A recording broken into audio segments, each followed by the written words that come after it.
Hello everyone, good morning students.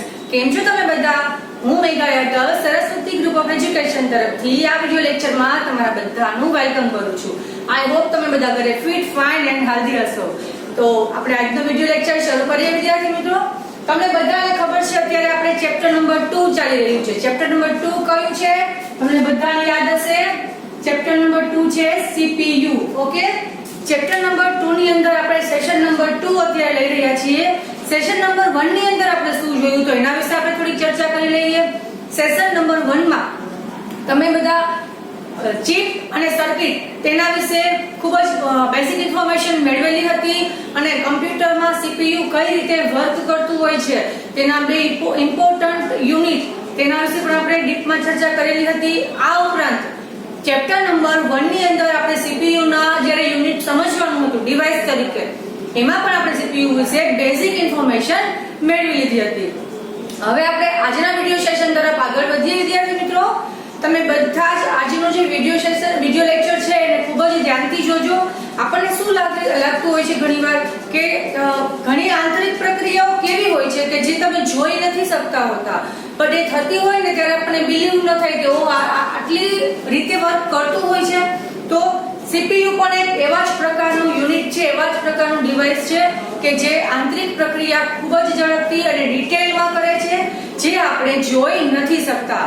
હવે વિદ્યાર્થી મિત્રો, અત્યારે તમે બોર્ડ પર જોઈ રહ્યા છો એક અહીંયા ડાયાગ્રામ દોરેલો છે.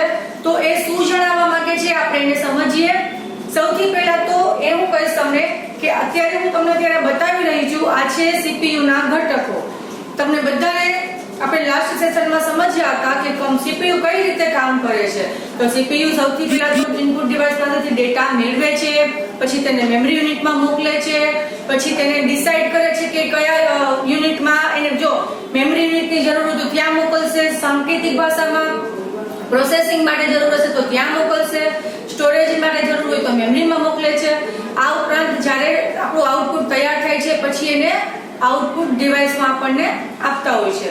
કમ્પ્યુટરના સમગ્ર કાર્યનું સંચાલન CPU કરતું હોવાથી તેને કમ્પ્યુટરનું મુખ્ય સાધન એટલે કે મુખ્ય ભાગ કહેવામાં આવે છે. આ બધી વસ્તુઓ આપણે સમજી લીધી, જાણી લીધું. હવે મેઇન વસ્તુ શું જોવાની છે કે CPU પોતાનું આ કાર્ય કોની મદદથી કરે છે. CPU પોતાનું આ જે કાર્ય છે એ કોની મદદથી કરે છે. જેમ આપણે કમ્પ્યુટરના 3 મહત્વના કાર્યો જોયેલા હતા કે કમ્પ્યુટરના મહત્વના કાર્યો હતા ઇનપુટ, પ્રોસેસિંગ, આઉટપુટ. આ 3 કાર્યો કમ્પ્યુટર કોની મદદથી કરતું હતું? તેના ભાગો વડે, રાઈટ? તેના ભાગો વડે કરતું હતું. તમે બધા જ 4th ગ્રેડમાં શીખી ગયા છો કે કમ્પ્યુટરના તમામ કાર્ય કરવા માટે બે વસ્તુ ઇમ્પોર્ટન્ટ હોય છે and that is hardware and software. Okay, hardware વગર કમ્પ્યુટરના કોઈ પણ પાર્ટ્સ નથી હોતા બીકોઝ કમ્પ્યુટરના બધા જ પાર્ટ્સને આપણે હાર્ડવેર તરીકે ઓળખીએ છીએ. અને સોફ્ટવેર વગર તમે એટલે કે સોફ્ટવેર એક પ્રકારના પ્રોગ્રામ હોય છે જે તમે કમ્પ્યુટરમાં ઓલરેડી ઇન્સ્ટોલ કરેલા હોય છે. સોફ્ટવેર વગર કમ્પ્યુટર વર્ક નથી કરતું. એમાં એક એવો સોફ્ટવેર પણ હોય છે કે જેને આપણે ઓપરેટિંગ સિસ્ટમ તરીકે ઓળખીએ છીએ. તો વિદ્યાર્થી મિત્રો, હવે આજે આપણે CPU કઈ રીતે વર્ક કરે છે આપણે આ ડાયાગ્રામ જોઈએ. તમે આ ડાયાગ્રામને આમાં પણ સમજી શકો છો. તમારી ટેક્સ્ટબુકના પેજ પર પણ આવેલું છે ચેપ્ટર નંબર 2 પેજ નંબર 12. હવે વાત કરીએ કે CPU કઈ રીતે વર્ક કરે છે. સૌથી પહેલા તો આ જે તમે ત્યારે જોઈ રહ્યા છો, ઓકે, આ છે CPU ના ઘટકો. યાદ રાખજો, જે તમે મિડલ પાર્ટમાં જોઈ રહ્યા છો આ છે CPU ના 3 મહત્વના ઘટકો. કયા કયા છે? એરિથમેટિક એન્ડ લોજિક યુનિટ, જેને શોર્ટમાં કહેવાય ALU. યાદ રાખજો, જેને શોર્ટમાં આપણે કહીશું ALU. આ એનું ફૂલ ફોર્મ છે CPU ની જેમ. કેમ CPU નું પૂરું નામ છે સેન્ટ્રલ પ્રોસેસિંગ યુનિટ, એવી રીતે ALU નું પૂરું નામ છે એરિથમેટિક એન્ડ લોજિક યુનિટ. હવે વાત કરીએ કંટ્રોલ યુનિટ. તો કંટ્રોલ યુનિટને શોર્ટમાં કહેવાય CU. ઓકે, યાદ રાખજો CU. મેમરીને કોઈ શોર્ટ ફોર્મ નથી. તો આ છે CPU ના 3 મહત્વના ઘટકો, મહત્વના 3 ભાગો જેના વડે CPU ઇન્ટરનલ પ્રોસેસ કરતું હોય છે અને કાર્ય કરતું હોય છે. ઓકે, યાદ રાખજો આ 3 ઘટકો ઇમ્પોર્ટન્ટ છે. CPU ના ઘટકો કેટલા છે? 3. ભાગો પણ કહી શકો છો, ઘટકો પણ કહી શકો છો. કયા 3 છે? તો arithmetic and logic unit, ALU નું પૂરું નામ પૂછાય તો તમારે યાદ રાખવાનું કે arithmetic and logic unit. CU નું પૂરું નામ પૂછાય તો યાદ રાખવાનું કંટ્રોલ યુનિટ. ઓકે, પછી આવે છે ત્રીજું છે મેમરી. આપણે મેમરી વિશે તો ઇન્ફોર્મેશન લાસ્ટ સેશનમાં મેળવી લીધી હતી, મેમરી યુનિટ જ્યારે સમજ્યા હતા ત્યારે. હવે આપણે આ પ્રોસેસ કઈ રીતે થાય છે એને આપણે ડિટેલમાં સમજીએ. જો કમ્પ્યુટરમાં જ્યારે આપણે સૌથી પહેલા શરૂઆત કરીએ ત્રણેય ઘટકમાંથી, હું તમને વાત કરીશ કંટ્રોલ યુનિટની. વિદ્યાર્થી મિત્રો, કંટ્રોલ યુનિટ સૌથી પહેલા તો કંટ્રોલ યુનિટ, કંટ્રોલ શબ્દથી જ આપણને ખબર પડી જાય. કંટ્રોલ એટલે કે આપણે કંટ્રોલ રાખવાની જ્યારે કોઈ પણ બાબતમાં વાત આવતી હોય છે કે કંટ્રોલ છે, એ શબ્દ ઉપરથી જ આપણને ખબર પડી જાય કે એનું સંચાલન કરવાનું કાર્ય એટલે કે એને કંટ્રોલ કરવાનું કાર્ય કરે છે કંટ્રોલ યુનિટ.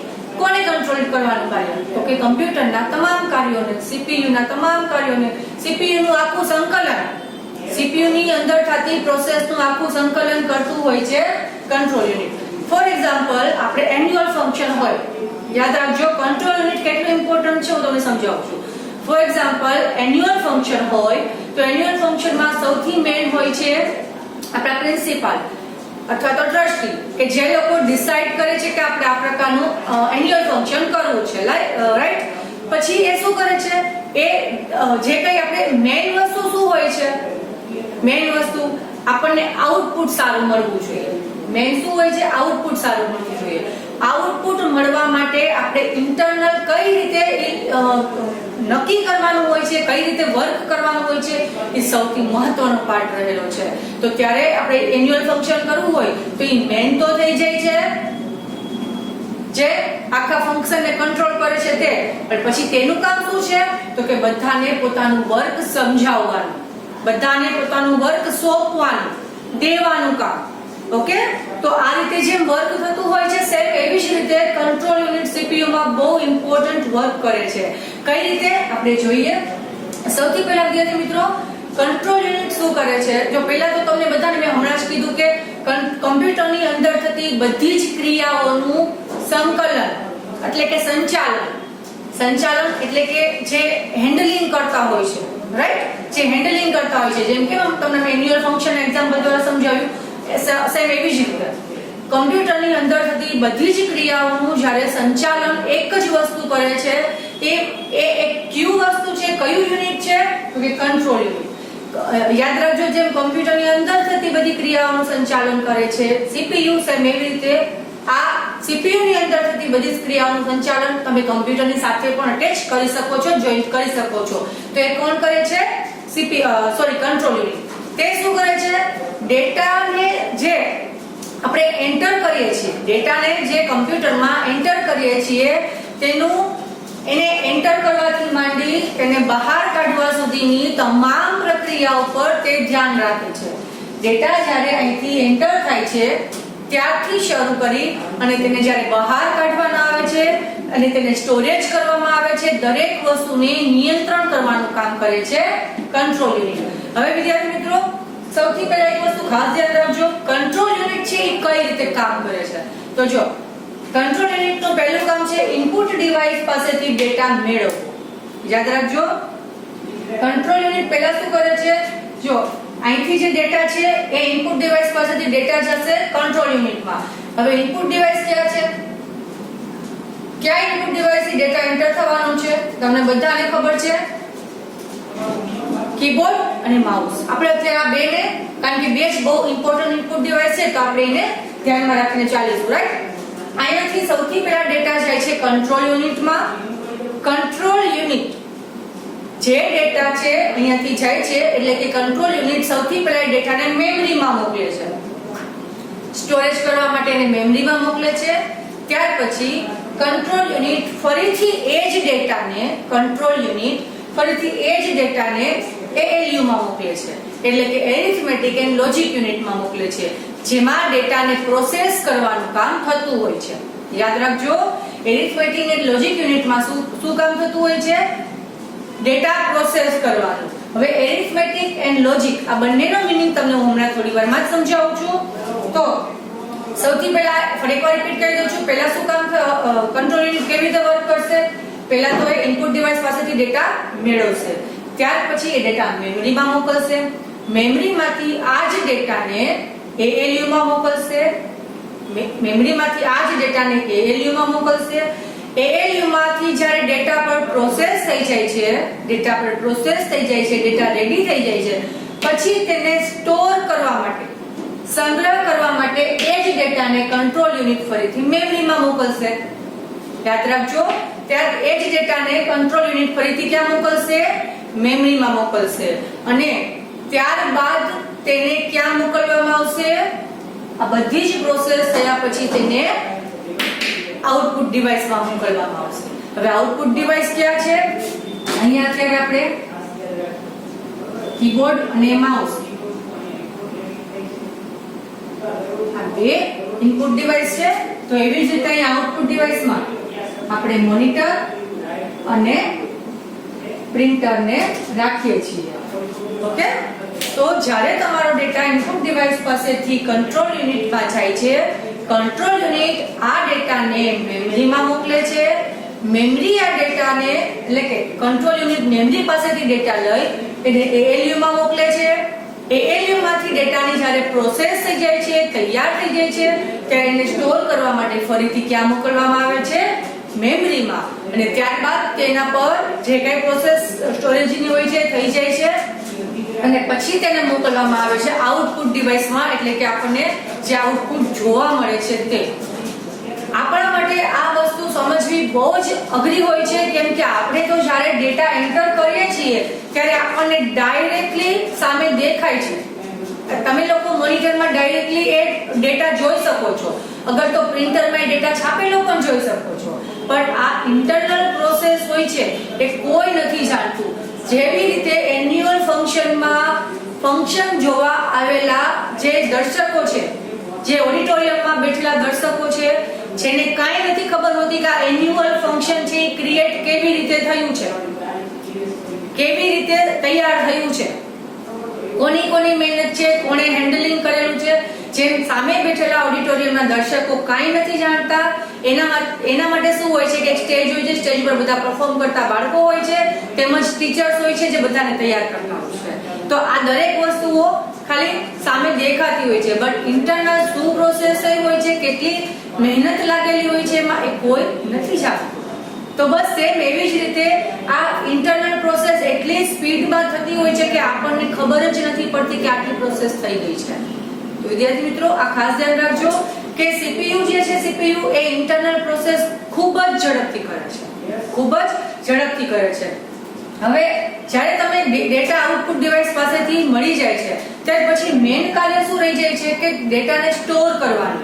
વિદ્યાર્થી મિત્રો, મેમરીમાં ડેટાના સંગ્રહનું, તમે જે ડેટા સંગ્રહ કરેલો છે એને નિયંત્રણ કરવાનું કામ પણ કંટ્રોલ યુનિટ કરે છે.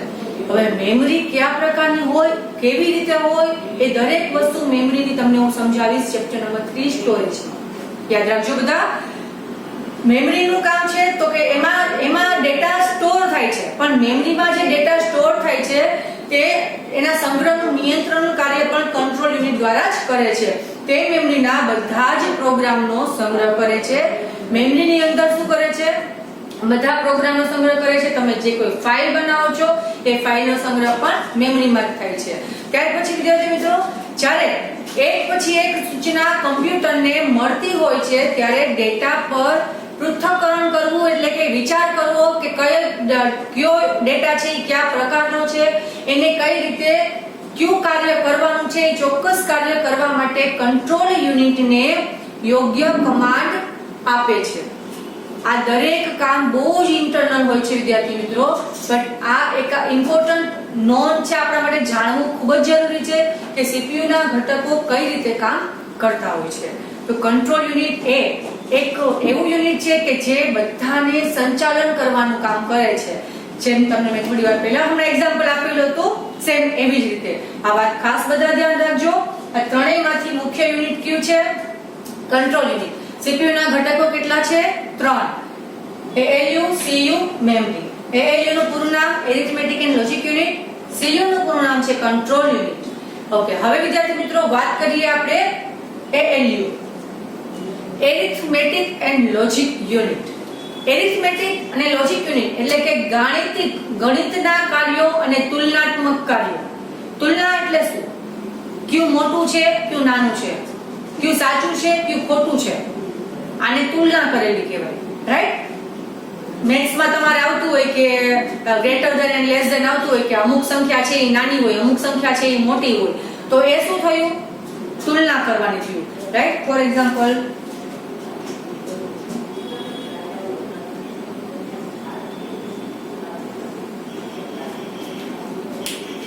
આ ગ્રેટર ધેન છે. ઓકે, તો આમાં એક તુલના કરવાનું કામ કરશે કોણ? Arithmetic and logic unit.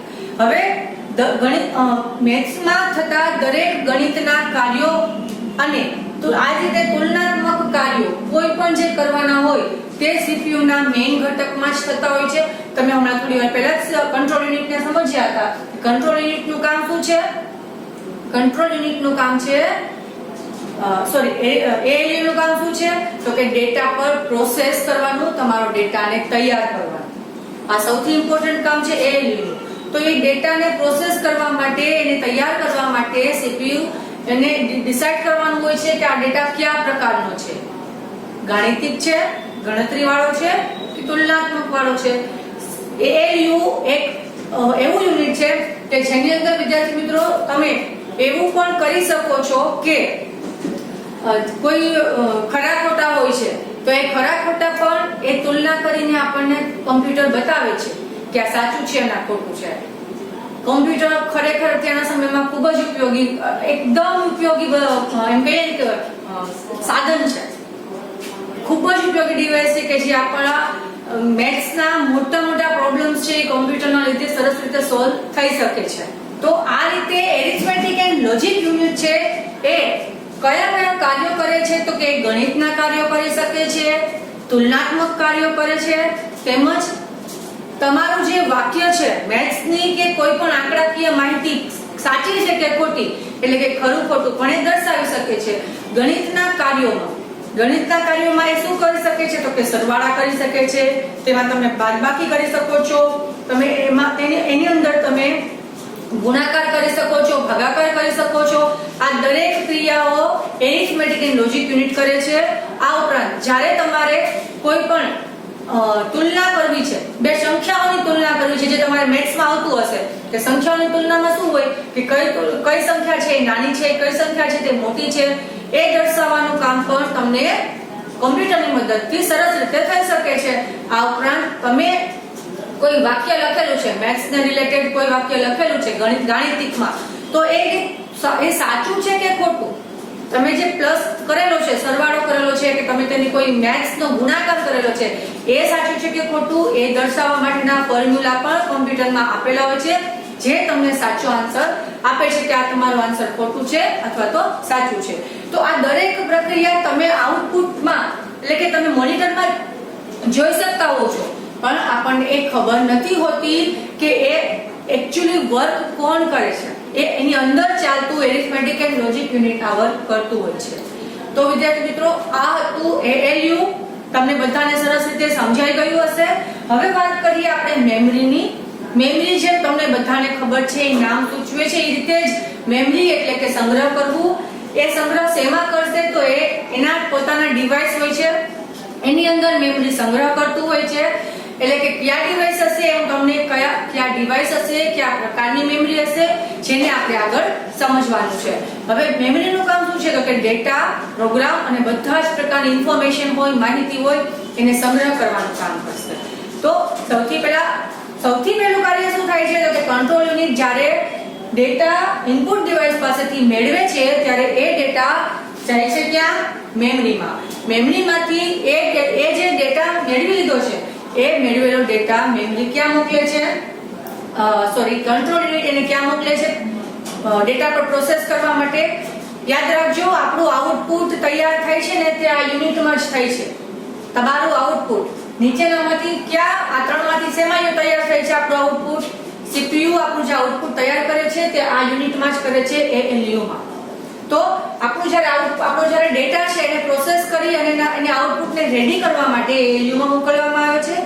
ALU માં જ્યારે એકદમ ડન થઈ જાય છે, એની જે સૂચના આપેલી છે કે આને તમારે મેમરીમાં મોકલવાનું છે કે કઈ રીતે કરવાનું છે, CPU ને જ્યારે ઇન્સ્ટ્રક્શન આપેલી હોય છે એ સૂચના મુજબ જ્યારે ALU કાર્ય કમ્પ્લીટ કરે છે પછી એને ફરીથી ડેટાને સ્ટોર કરવા માટે એને મેમરીમાં મોકલવામાં આવે છે. કંટ્રોલ યુનિટ મેમરીમાં મોકલે છે, ત્યાર પછી મેમરીમાં આવી જાય છે ત્યારે ડેટાને આપણે પરમેનન્ટલી સ્ટોર કરી શકીએ છીએ, સેવ કરી શકીએ છીએ એન્ડ ત્યારબાદ આ ડેટાને આપણે આઉટપુટ ડિવાઇસમાં મોકલીએ છીએ. તો મેમરીમાંથી જ્યારે કંટ્રોલ યુનિટ પ્રોસેસ કરવા માટે માહિતી ડેટાને ALU માં મોકલે છે તો આ રીતે ALU દ્વારા તૈયાર કરાયેલી માહિતી કંટ્રોલ યુનિટ મેળવે છે. તો કેટલું ઇન્ટરનલ વર્ક થાય છે આપણે લોકોને વિચાર આવતો હશે ને આ બાબતે કે ઓહો CPU ની અંદર તો કેવી રીતે વર્ક થતું હોય છે. બટ આ વસ્તુ તમે હમણાં થોડી વાર પહેલા મેં તમને જ્યારે એન્યુઅલ ફંક્શન એક્ઝામ્પલ આપેલો હતો ને તો એ બધાય સરસ રીતે સમજ્યું હશે કે જ્યારે સામે આઉટપુટ ડિવાઇસને નથી ખબર હોતી કે ઇન્ટરનલ પ્રોસેસ શું થાય છે, ઇનપુટ ડિવાઇસને નથી ખબર હોતી કે ઇન્ટરનલ પ્રોસેસ શું થવાની છે, બટ આ ઇન્ટરનલ પ્રોસેસ માત્ર ને માત્ર CPU માં જ થતી હોય છે. જે મેન્યુઅલ ફંક્શન ની અંદર ઓડિટોરિયમમાં બેઠેલા દર્શકોને કાઈ નથી ખબર, જે આઉટપુટ જોઈ રહ્યા છે તમારો તૈયાર થયેલા પરફોર્મન્સ, એવી રીતે એને પણ નથી ખબર કે અંદર શું થયું છે. ત્યાર પછી જ્યારે તમને તૈયાર કરાવે છે આ બધી જ વસ્તુઓ, જે તમને ઇન્સ્ટ્રક્શન આપતા હોય છે એને પણ નથી ખબર હોતી કે આ ઇન્ટરનલ મહેનત શું થતી હોય છે. ફોર એક્ઝામ્પલ જેને પ્લાન કરેલો હોય ફંક્શનનો એને એક એક પરફોર્મન્સની ઇન્ટરનલ મહેનત નથી ખબર હોતી કે કેટલી વ્યવસ્થિત રીતે કોણ એમાં વધારે મહેનત કરી રહ્યું છે. બસ આ જ રીતે વિદ્યાર્થી મિત્રો CPU ના 3 ઘટકો વર્ક કરે છે. તમને બધાને આજના લેક્ચરમાં મજા આવી હશે અને CPU ના 3 ઘટકો સરસ રીતે સમજાઈ ગયા હશે એવી હોપ રાખું છું. ફરી એકવાર ત્રણેય ઘટકોને એકવાર રિવાઇઝ કરી લેજો વિદ્યાર્થી મિત્રો. CPU ના 3 ઘટકો છે, તેનાથી જ CPU માં પ્રોસેસિંગ યુનિટ અને મેમરી યુનિટ કામ કરતું હોય છે. 3 ઘટકો ક્યાં છે? એરિથમેટિક એન્ડ લોજિક યુનિટ જેને શોર્ટમાં કહેવાય ALU, કંટ્રોલ યુનિટ જેને શોર્ટમાં કહેવાય CU એન્ડ મેમરી જેને શોર્ટમાં કોઈ નામ નથી. ઓકે વિદ્યાર્થી મિત્રો, તો આજનો વિડિયો લેક્ચર આપણે અહીંયા પૂર્ણ કરીએ છીએ. આજે તમારે હોમવર્કમાં શું આવશે? હોમવર્કની અંદર હવે આપણે હોમવર્કની વાત કરી લઈએ તો હોમવર્કમાં તમારે આજે CW વર્ક આવશે અને સાથે જે CW વર્ક આવે એને તમારે એકવાર રફ બુકમાં પણ કરવાનું છે. જે વર્કશીટમાં ખૂબ જ ડિટેલ આજે જે વિડિયો સેશન હતો તેમાં મજા આવી હશે અને ઘણું બધું CPU વિશે શીખવા મળ્યું હશે. નેક્સ્ટ વિડિયો લેક્ચરમાં નવા ટોપિક સાથે આપણે ફરી મળીશું. તમે બધા જ તમારું ધ્યાન રાખજો, તમારી કેર કરજો, એ હંમેશા હસતા રહેજો. By everyone.